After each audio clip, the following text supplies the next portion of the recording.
Então vamos lá, gente. Hoje a gente vai falar um pouquinho sobre o nosso estudo de caso, o Conselho de Jetro, tá? Que é referente ao nosso trabalho final do componente Introdução à Administração, tá? Como eu falei para vocês, o estudo de caso ele serve para vocês se adaptarem ao ambiente organizacional, às situações que ocorrem dentro de uma empresa, tá? Então a gente pega aquele conhecimento que vocês têm a respeito do conteúdo, os conceitos, as fundamentações a respeito do planejamento, da organização, da direção, do controle, tá? O conhecimento que vocês adquirem do componente, e aí a gente coloca uma situação para que vocês resolvam um problema que existe dentro da empresa através do estudo de caso. Aqui nós temos como exemplo o Conselho de Jetro. Então a gente já viu lá na história que Moisés ele segue os conselhos sábios do seu sogro, que é Jetro, né? Jetro chega lá onde Moisés está e ele se depara com uma situação na qual ele vê que Moisés não conseguia resolver os problemas que aconteciam ali. Né? As pessoas elas ficavam enfileiradas, esperavam o dia todo e Moisés não conseguia conversar com as pessoas para resolver problemas simples. E aí começava a discussão, briga, desavenças. E Moisés não conseguia resolver as coisas mais simples e nem as coisas mais complexas. Brigas, intrigas, discussões, brigas de crianças que as mães interviam e começavam a bater boca, enfim, várias situações.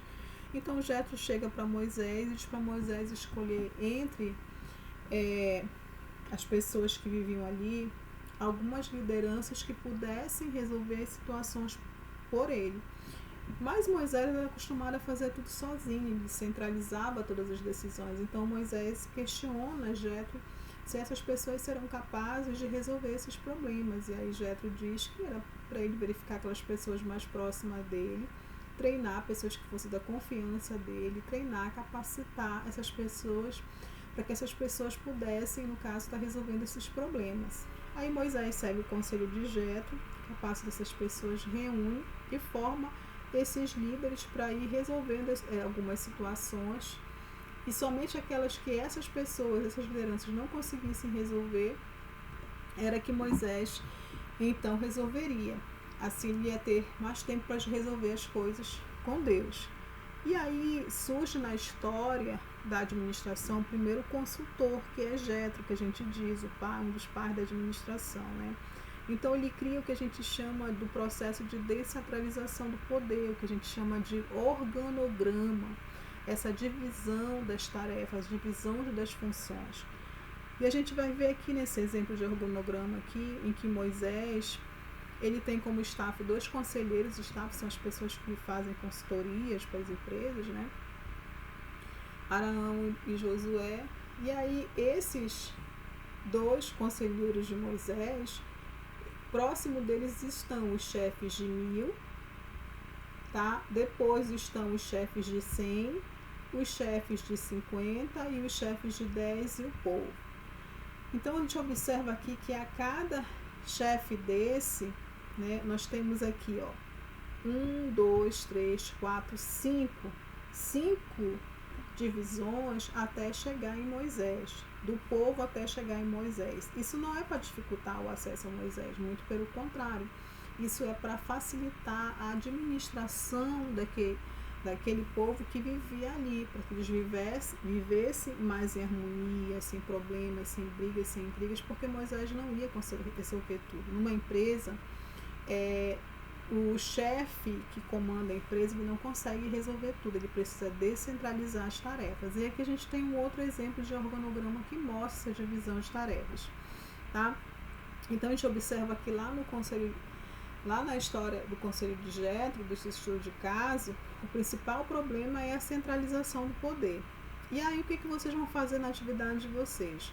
Lá vocês vão responder as questões que são referentes ao problema que acontece lá no estudo de caso de Jetro, e depois no final vocês vão apresentar para mim, tá, uma situação de uma empresa, um problema de uma empresa, o mesmo que acontecia com Moisés, que era uma empresa centralizada. Aqui eu tenho o exemplo dessa frutaria que vende frutas, tá? Uma empresa na qual aqui, olha, o dono, o presidente, ele resolvia tudo. Você vê que todas as coisas estão centralizadas nele. Ele faz mil e umas coisas, né, ao mesmo tempo, mas ele não consegue resolver tudo, tá? E aí, qual é a proposta que eu trago? Vocês vão criar de vocês vão criar a empresa de vocês vão pegar uma empresa que já existe, vocês vão pegar e vão resolver. Vocês vão descentralizar o poder, descentralizar o comando, vocês vão criar as funções.